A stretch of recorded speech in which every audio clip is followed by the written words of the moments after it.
Why? It's time for Money for Lunch, where we feed your brain and your business with supersized portions of business and financial news. Now your host, Bert Martinez. Guys, welcome to Money for Lunch. You know what? I have to tell you, it's kind of a, down day today here at Money for Lunch. We're all in a kind of a somber mood after the apparent suicide of Mr. Robin Williams.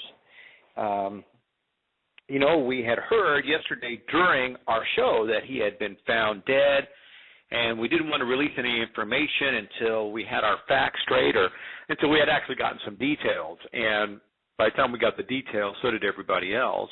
He was found dead and apparently from asphyxia, and still waiting for the details, but it's just a sad thing, and this goes to show you that how powerful the voices in our head can become, right? How powerful evil is in the world. Here's a gentleman who was obviously full of light and really caused millions of people to have a happier time, to laugh and to smile. And he really wrestled with depression for many years. It's an off and on thing. And he had everything that most of us would want, right? He loving family. He had money. He had certainly fame, loved by millions, and truly adored by many. But for whatever reason, he felt that he could no longer go on. And so, my point being to all this is that it's a wake-up call. It's a wake-up call to those individuals who are wrestling with depression, that maybe help is what you need to go and do. Get some help. If you know somebody who's wrestling with depression, go and get help. I don't understand depression, so you may not either, and we don't have to. There are other people out there to help. So don't rely on anybody else. Go out and get help. All right. Well, enough of that. Also got a message from our great people there at Blog Talk Radio in New York, our headquarters, that one of the backup ISPs went down this morning, causing a major site-wide outage. So if you're having problems calling in, you have to keep trying because they're having issues. That's the great thing about technology. Let's see.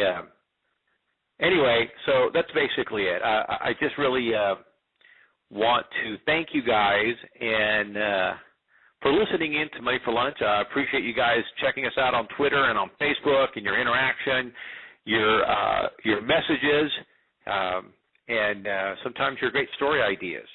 And so just a real quick note, something else that was brought to mind, that there's the latest crime spree called Sliders. And this, you have to see this. You can go to Money for Lunch and see the video.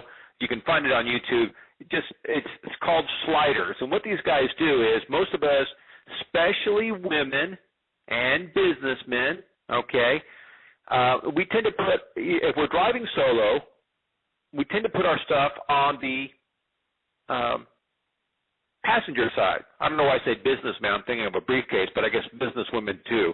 But these sliders typically target women because they tend to put their purse on the passenger side, right?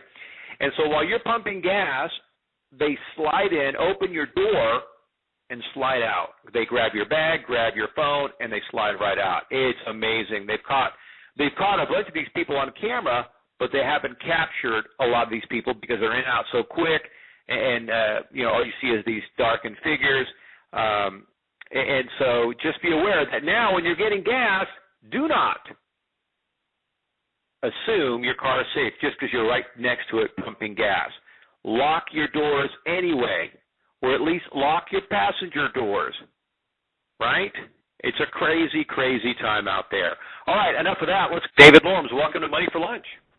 Thank you. Glad to be a part of the show.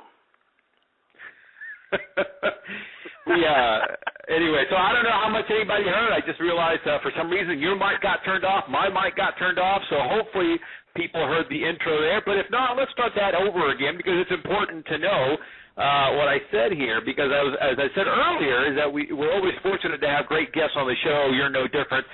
Dave Lorms is an award-winning insurance agent, insurance specialist, best-selling author, and former claims adjuster.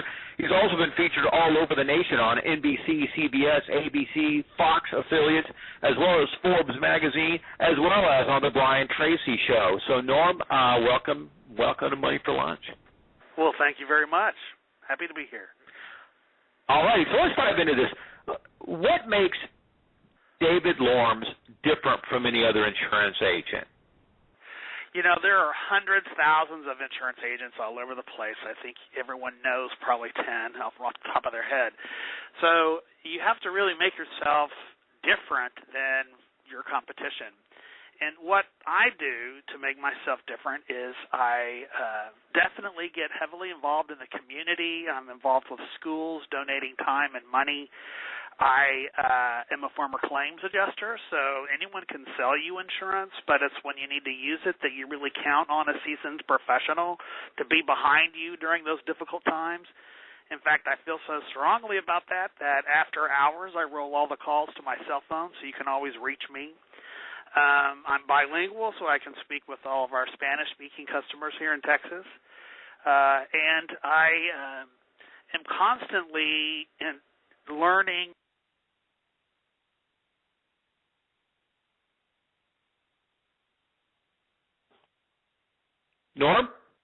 David? See, with a name like Lorms, it reminds me of norms, and, so I go off like that. All right, well, we'll see what's going to happen here. We're having some intermittent technical difficulties, and we're going to take a quick commercial break, and we'll be back right after this. Did you bring the camera phone? I did. You want to go first? I've been waiting for this all day. Okay, this is Fro and Stacy. Introducing Chase Quick Deposit. Just photograph the front and back of your check using the Chase mobile app on your iPhone and hit send. It went through? So cool. This is so cool. You want to try it? Yeah. Okay. All right, it was nice. Make a deposit from anywhere, anytime with your iPhone. To Mr. and Mrs. Walker, why would they send my parents a check? Chase what matters. Well, I'm not sure what it is. I guess I'll be okay. I'm calling the studio, Matthew. You're not shooting today. Just get some rest. He bought it. Hi, can I get my CRV brought up, please? Roderick. Life is packed with things you have to do. But sometimes you gotta live a little. Matthew, you poor thing. You sound awful.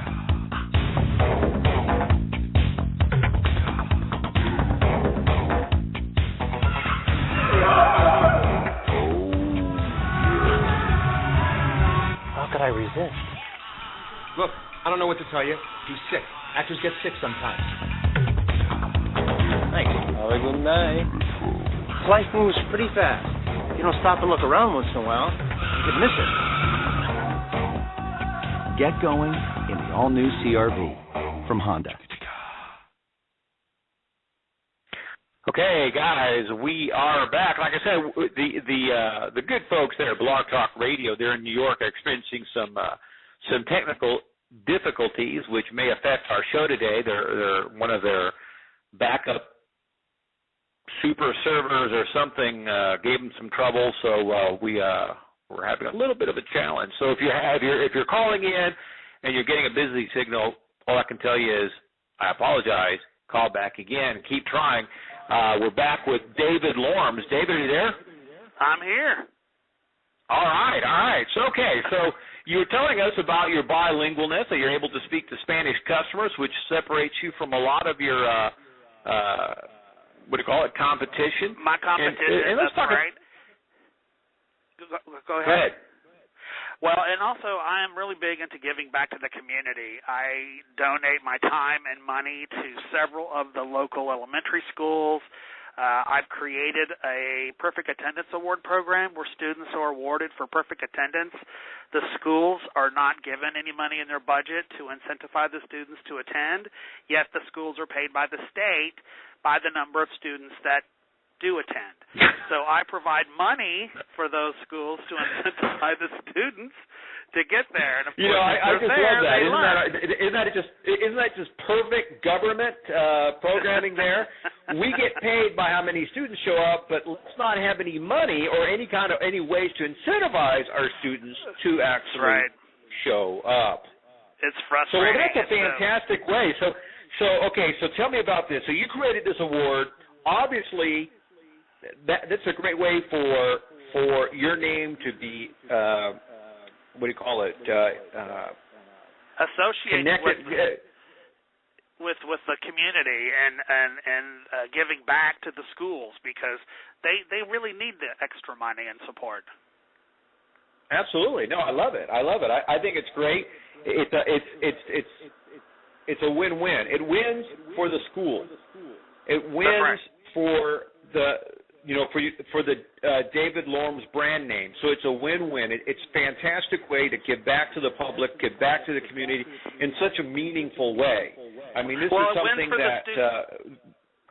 Go ahead. It wins for the student too. Of course, if they're there, they're learning. Well, and that's what I meant by winning for the school, because obviously, if the kids are attending, they are learning. And that's really the focus. Is that you're right? It is a win for the school, it's a win for the student, and it's a win for your brand. So that was inspirational right there. If you guys are listening and you're wondering what you can do, this may be a program that you may want to do for your own area, because this is something that you can do. You're doing it per an individual school or two, or is it statewide? Well, tell me about your program. There's 2 elementary schools that I do this with, and with a middle school. But since I'm involved in the schools with the Perfect Attendance program, I also am there on Parents' Night with my booth, and I'm handing out either school supplies or safety information to the parents with my farmer's table set up. And I'm not there to collect business or leads. I'm simply there to show that I'm giving back to the community. And that makes a really good impression among the community to see, hey, he's not here just to earn a buck. He's here to give back. And so that's one thing I tell my clients, hey, when you buy from me, some of that money comes back to you. Yes. All right, so let's talk about this real quick, because I know this is, for a lot of us, a little challenging. Let's talk about coverage. I know for a lot of people are going, oh, my gosh, we're going to talk about insurance coverage. But let's talk about this just a little bit, because it is important. What types of coverage do you suggest for your clients, and why? Well, the reason why, the coverages that I definitely suggest is it's mandatory that you have liability, but the state has a minimum. And particularly in Houston, it's the 4th largest city in the nation, and I see a lot of people with the minimum limits, which is $25,000 worth of coverage for property damage done to others. So I never sell that. I always upsell that, because if you hit a Mercedes, well, you'd run out of money, and you personally would be responsible for the difference. And I don't think anybody wants to do that. And I've had people tell me, well, let them sue me. My furniture is cardboard box, and I live in a tent. Let them sue me. Well, they'll set up payments. So you really need to consider. And a lot of times, if you have higher coverage, it's cheaper than having the lower coverage. So I always suggest higher liability limits. Uninsured motorist is definitely important, because there are a lot of people that are driving around without insurance or insurance in force, and you want to make sure that if you're having to pay liability by state mandate, you might as well pay the money to cover yourself if someone is hit that's involved. And things like uninsured motorists and underinsured is minimal type cost, correct? Right. It's one of the cheapest parts of the whole insurance package. So it only makes sense to do that. And then I also I also am a big proponent of higher deductibles. We all had $500 deductibles, and parents had $500 deductibles. Well, that was a way for people to keep their premium lower by participating in the repair costs. Well, as repair costs have gone up over time, we haven't with our deductibles. So if you're someone that's not having an accident every year, my recommendation is to have a higher deductible, like $1,000, knowing that if you had to pay that, you wouldn't have to sell your house and go live under a bridge, and then pay yourself that money, not the insurance company, for a what-if scenario. So I am a proponent of higher deductibles, and of course, towing is a minimal cost. It's roadside assistance. It's a no-brainer. And then you should always maximize your rental car coverage, because usually the maximum level of coverage is the minimum amount that the rental car company will accept without you having to pay extra money. So that's my recommendation. It is a funny way how that works out. I'm telling you guys, if your car's in the shop for 10 days, and 10 days is a fairly quick turnaround, and you absolutely need a large car, then having $300 maximum coverage for rental is not going to cut it. You're going to be out of money, within just a few days. Right, and it often only pays for temporary transportation. So if you drive a Lamborghini, you're not going to get one to rent. It's minimum transportation. So a lot of people are confused about that. Right. Well, and that's right. What do you call it? Let's see. It's amazing to me. That people really think that, hey, I am driving a Lamborghini, or I'm driving a, whatever high-end car, and so they really expect to get the same high-end car at the rental car counter. Right. I don't know about you, but I don't know Avis or Enterprise. Enterprise is very big in these rental replacement areas, but you figure Avis, Avis, Dollar, Enterprise, and National, Alamo. I travel quite a bit, so I know all these car companies. I don't know any of them that have Lamborghinis, Bugattis, even Mercedes, or any of these high-end cars. They don't have BMWs. Why? Because generally, most people don't rent them. That's right. So a lot of people are confused about that, and are disappointed when they realize that they're going to get a Hyundai when they drive a Cadillac. That's right. All right. So let's talk about this. You know what? And my engineer is giving me the look, and so because of our technical difficulties, David, we're going to cut. We're out of time. We're a little bit over for our next segment, so we're going to say goodbye to you, and we'll try to schedule you back another time where we didn't have all these little blips, and talk more about protecting ourselves. David Lorms, thank you so much for stopping by and sharing. Thanks for having me. You bet.